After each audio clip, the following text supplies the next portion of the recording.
It's fun. There it is. There we go. Wait, I wasn't supposed to click leave meeting. Oh, sorry. All right. Go ahead. Hey, there we are. Congratulations, everybody. You made it. You made it to the last Thursday of the year. Welcome to Thursdays at the Daily Huddle, Spiritual Matters with Dr. Monikah Ogando. I'm so excited to be here with you because, where am I looking? This is the camera. Because today I'm sharing the top practice, ritual, if you will, that I share with you all at the end of every year. And it can get you in trouble. That's the only hint I'm going to give you. It can get you in trouble if you don't manage this properly. So you want to stick around, make sure that you are taking notes on the instructions, because I don't want you to get in trouble. Not this kind of trouble anyways. Not with the fire department, not with your family. So stick around. We're going to talk about the top New Year ceremony to honor your endings and welcome your new beginnings. Welcome to the Daily Huddle.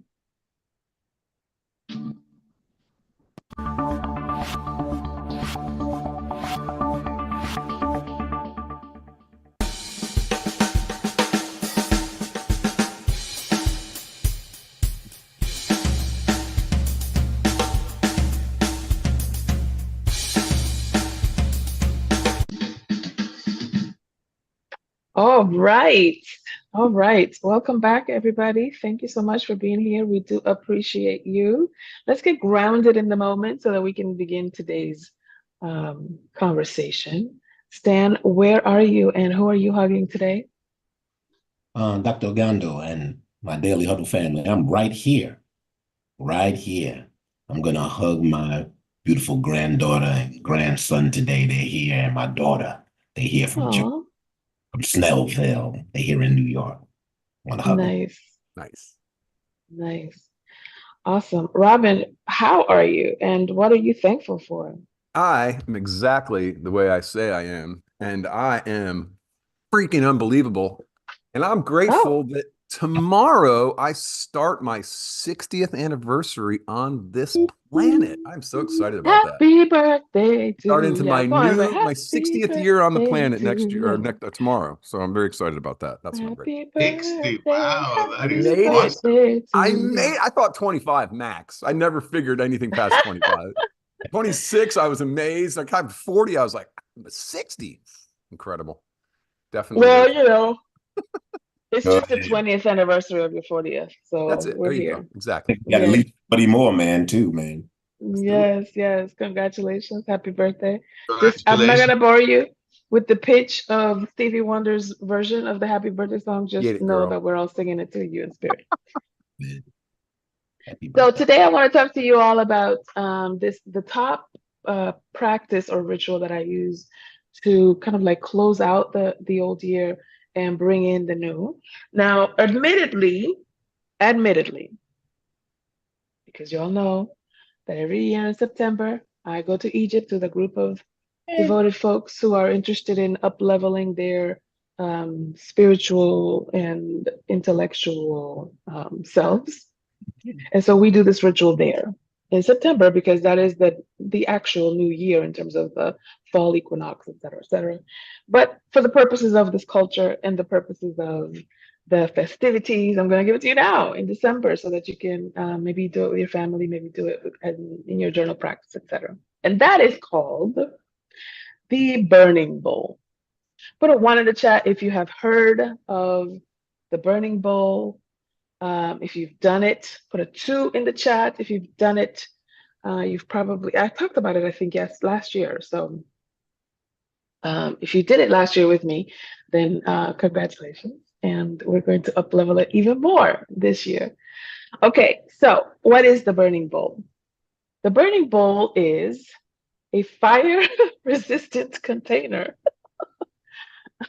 where you are going to dump some very special information. So what you do, I'm going to give it to you in simple instructions. What you do is that you take your journal or a notebook or whatever the case may be, and you write down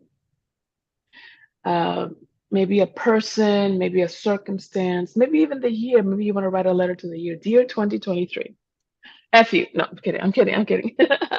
Maybe you want to write a letter to the year of, dear 2023, thank you for teaching me. And then you write down all the lessons that you're taking with you to 2024, right? These are things that you learned in 2023, experienced in 2023, and you want to take with you.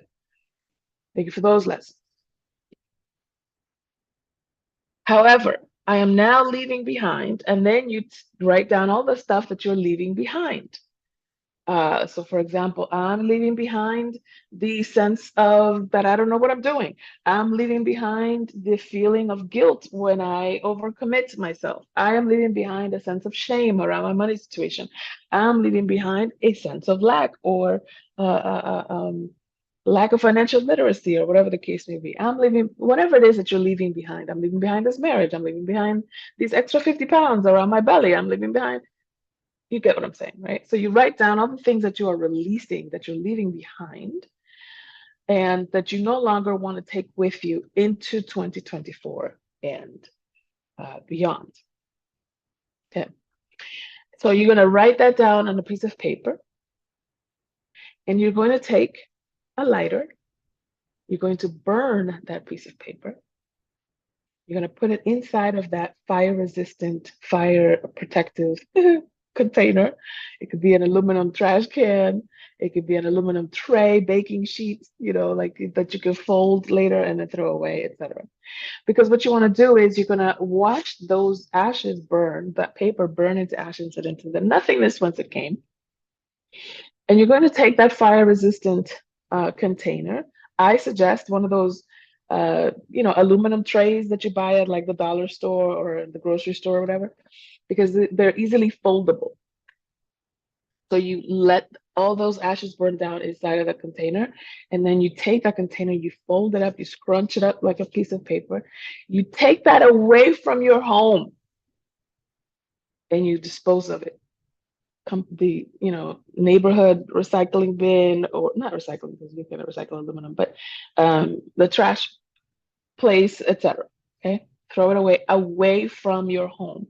This signifies to you energetically that you're done with this and that it no longer belongs in your house of consciousness. The reason why you take it away from your house is because your house represents your consciousness. And so when you take it outside of your house, you're saying this leaves my consciousness as well. Okay. Then you're going to take another piece of paper and you're going to write down all the things that you are welcoming in the new year. This may be some of your goals, right? So how much money you want to make in the new year, how much a promotion or destination that you want to visit, or the quality of a relationship that you want to experience. Perhaps you want to experience more intimacy, more connection, more honesty, more authenticity, more collaboration, etc., etc. Whatever it is, I want you to be very, very specific about it. You have to hear me well, because this sometimes can seem like a cosmic joke if you're not definite with the infinite. You have to be definite with the infinite. Otherwise, if you say, yeah, I want more money, and you find a penny on the ground, guess what? Your prayer has been answered. You found more money. So you want to be definite with the infinite so that you can recognize your goals when they come at you. Okay, with that level of specificity. In fact, I would also write that down. I would write down the way that I know that my goal has manifested, or that I have arrived at the circumstance that I want to experience is, and then you'd write it down in detail as though you were there. What you want to do is engage your senses. When you engage your senses, your subconscious does not know the difference between what you are experiencing in quote unquote real life and what you experience in your imagination. That is the reason why your hormones release tears when you're at a movie thinking you're sad. You're not sad. Those are light photons on a white screen. Nothing's happening. But because it is imagined, your subconscious says, oh, this is a sad experience. Okay, cue the tears, cue the dopamine, cue the da-da-da, and then your body reacts to an imagined event that you're not actually experiencing. So you want to actually leverage that in how you write this and use all of your senses so that you can engage your subconscious, like, oh, this already happened. She already has $1 million in the bank. Oh, this already happened. She already reconciled her relationship with her brother, or whatever the case may be. Okay. So that it can go get busy in actually bringing you the experience that you described. All right. Questions, commentary. Now, you may be asking before I open it to the general discussion. Okay, so what do I do with that letter? Traditionally, what I have done with my clients and my students, etc., is that they put it in an envelope, or they email it to me, and I send it, mail it, or email it back to them around June, as if to say, we're either going to be celebrating some of the stuff that you wrote down in this letter to remind you of the things that you declared for the upcoming year, or it's going to be a reminder to get your butt in gear, so that whatever it is that you have not yet experienced, you can now give it an oomph, give it extra effort to make sure that this intention comes to pass. So if you're interested in doing this exercise with us, then make sure that you drop your email address in the chat, so that I can send you additional instructions for the burning bowl, and then instructions on that letter so that you can receive it halfway through the year next year. Now, let's open it for discussion. I want to find out from you, one, does this sound like something that might be useful to you? And two, what other traditions or practices do you enjoy to close out the year and bring in the new? I would love to find out. Who's got something? Well, I have my hand up, but maybe you can't see them because you're on your Can't phone. see it. Yeah. I'll tell you if anyone has their hand up. Okay, fantastic. So what I was going to maybe ask you and dance with you about, there is an aspect that just got, if you will, brain. That just got what? Like a thought that just showed up in my brain. Okay. Thought that just showed up that I'm observing, which is the aspect of be definite with the infinite.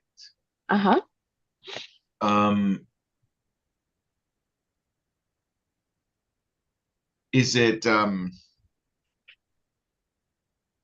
I like many people, there is for me there is an attachment around goals. So being definite and then not seeing it in fruition, creates this sort of resignation.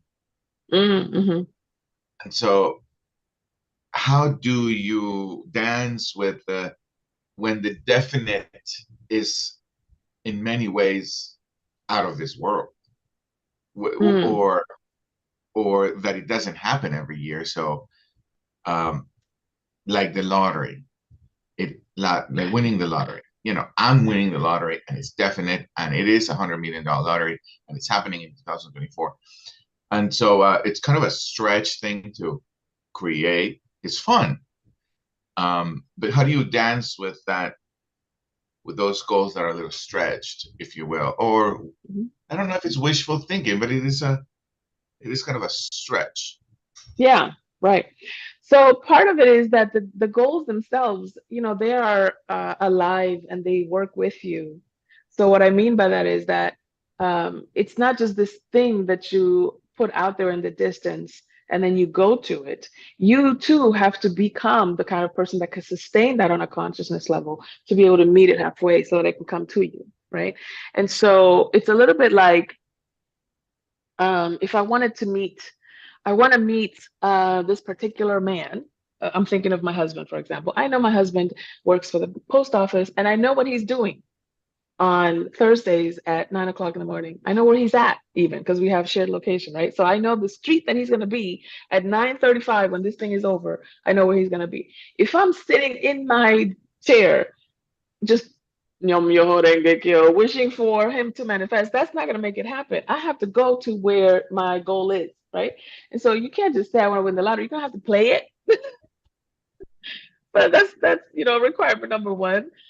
Requirement number two, you're going to have to get smart about the algorithm, about the probabilities of certain numbers. You're going to have to get knowledgeable about those things and which ones um, get up the most, right?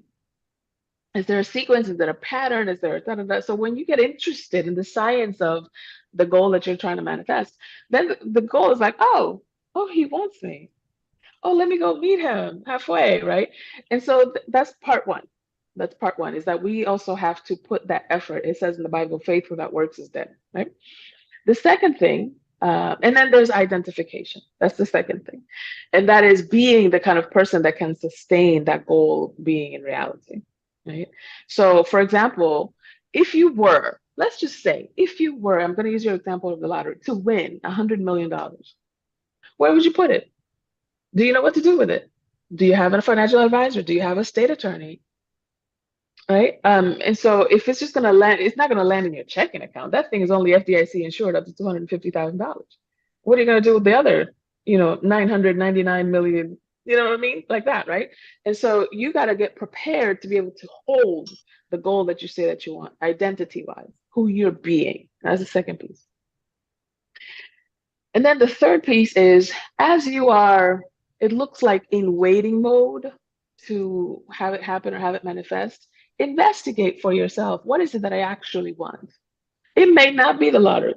It may be financial freedom. It may be a certain amount of money to handle certain financial commitments and then having some extra. It may be being able to purchase a home or being able to retire comfortably or whatever the case may be.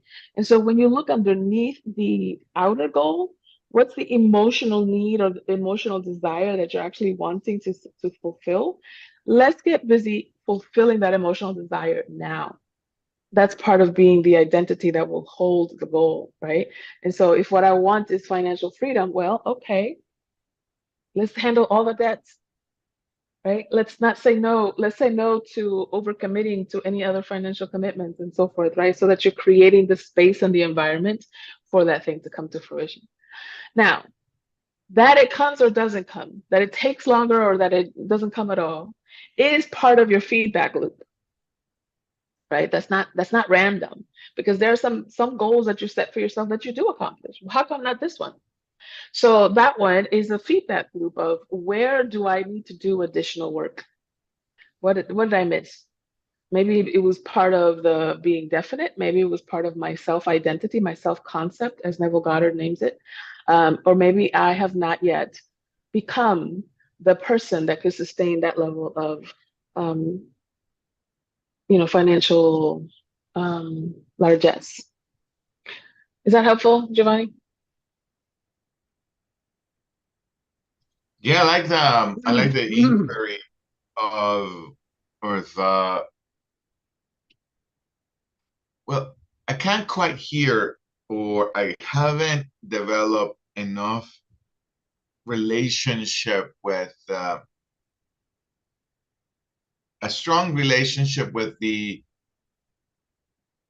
goals that are improbable. Mm-hmm.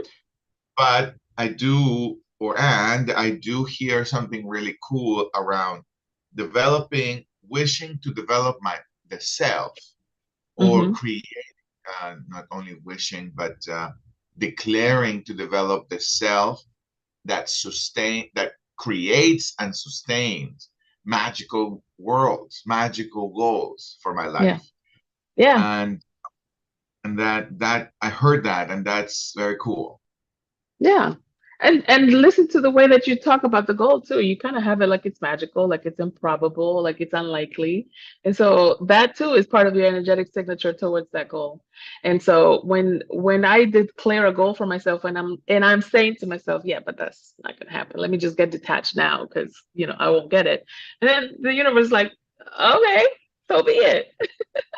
Because the answer to your prayer is always yes, right? Let's make that assertion. The answer to the prayer is yes. So the question is, what am I praying for such that this thing got answered, right? Oh, And maybe I was that's casual about the place where I'm holding. I like recently I've used the words magical and a little loose and casual. But I don't mean it that way. Winning the lottery, it is kind of magical, but people win it Sure. every month. So there's Yeah. something about that. But is Yeah. it really the universe creating that, or is it just probability? It's your energetic imprint, right? Like responding to yourself. We do this all the time. This is I There's think not sometimes probability we at all. well, yes, of course, there's probabilities because that's with every game of chance, right? Specifically with this example. But it's like that with everything that we are manifesting. Like I said, I used the example of I want to see my husband today. Well, in order to do that, given that you know where he's in Atlanta delivering mail, and you're in Tennessee. So what you gonna do? You're either gonna have to call him to come to you, or you're gonna have to go to him, right? Sitting here just wishing it isn't going to make it happen. And so, in the same way, with declaring a goal like I want to win the lottery, okay, you're going to have to make some moves. First, you're going to have to play it. Second, you're going to have to educate yourself on probability and algorithms and patterns and mathematical, like I said, probabilities and so forth. And third, you're going to have to decide, well, which state wins it more often? I mean, does it have to be 100 million? Can it be 2 million? Will I be happy with that? Right? Because there are lesser prizes and there are other games. It doesn't just have to be the main jackpot, right? And so then now you're working to get yourself closer to the accomplishment of that goal rather than just this willy-nilly thing and let it just fall on my lap. That's what I mean about magical thinking. There's like, no, you got to use the law. Yeah, and I think I use a terrible example too. That's okay. But We can use it. but Robin, it's has his hand up too. Yeah, I Okay. just wanted to say I was clarifying what Doc said, Gio.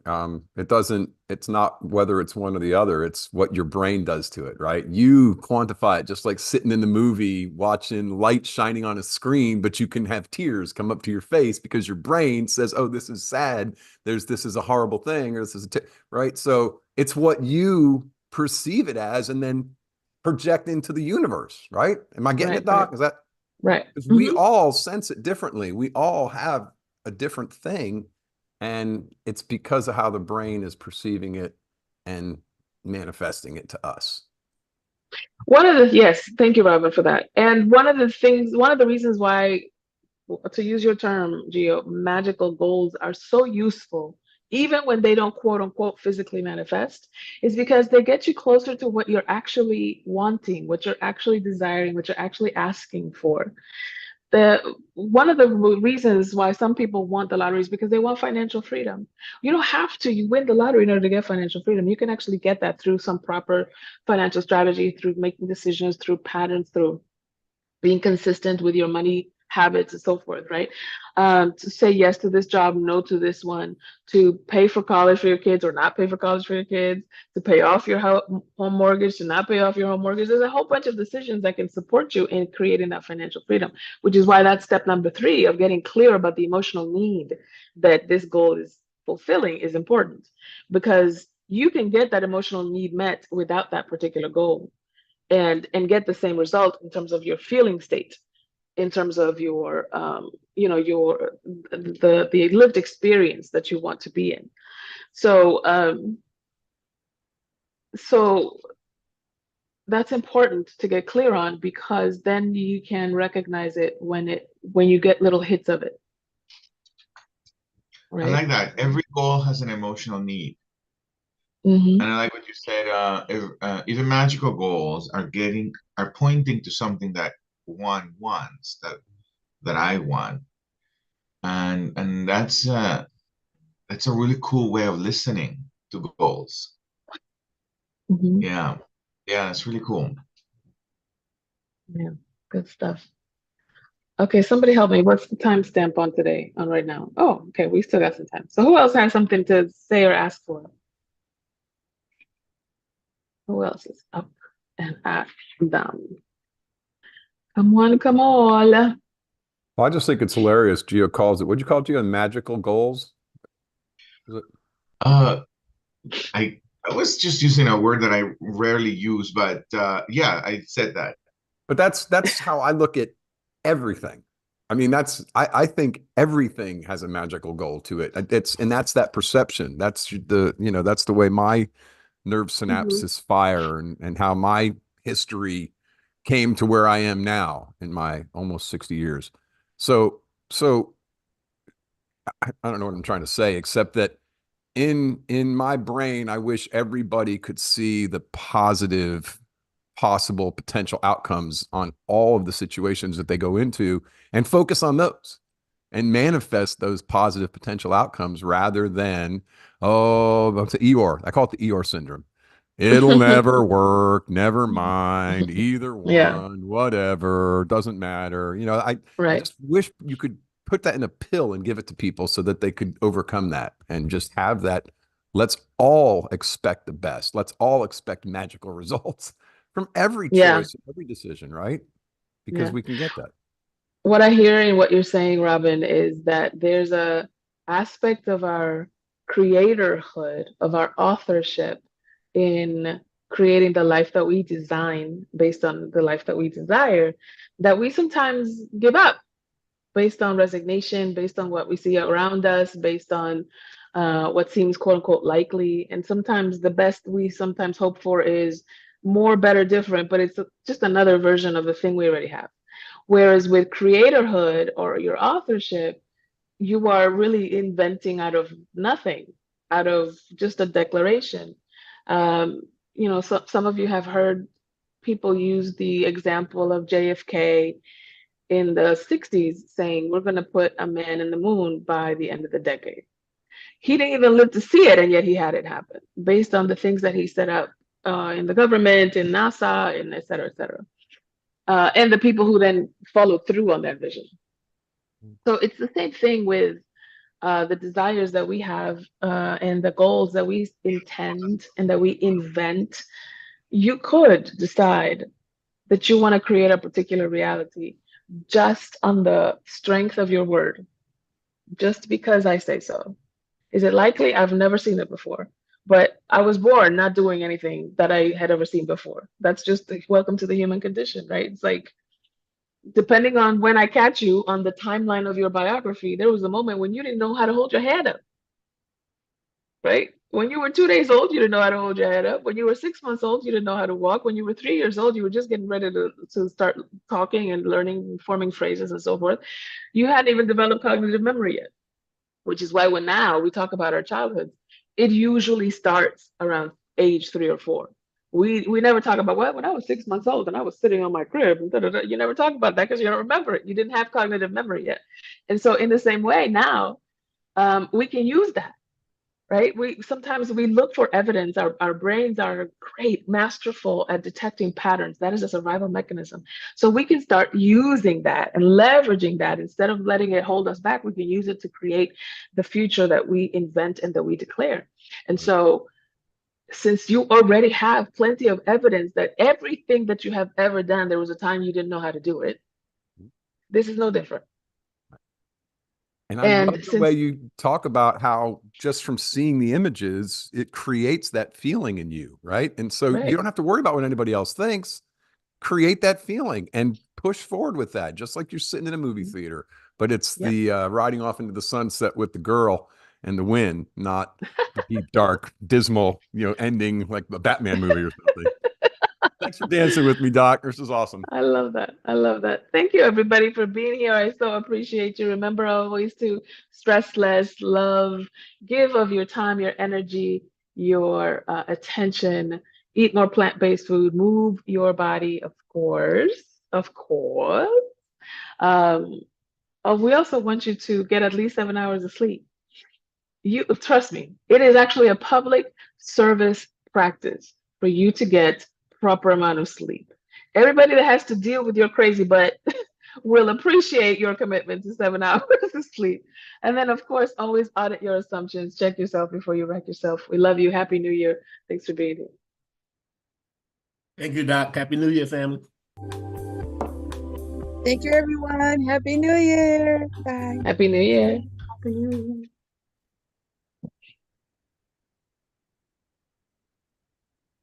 Oh, Bye bye, everybody.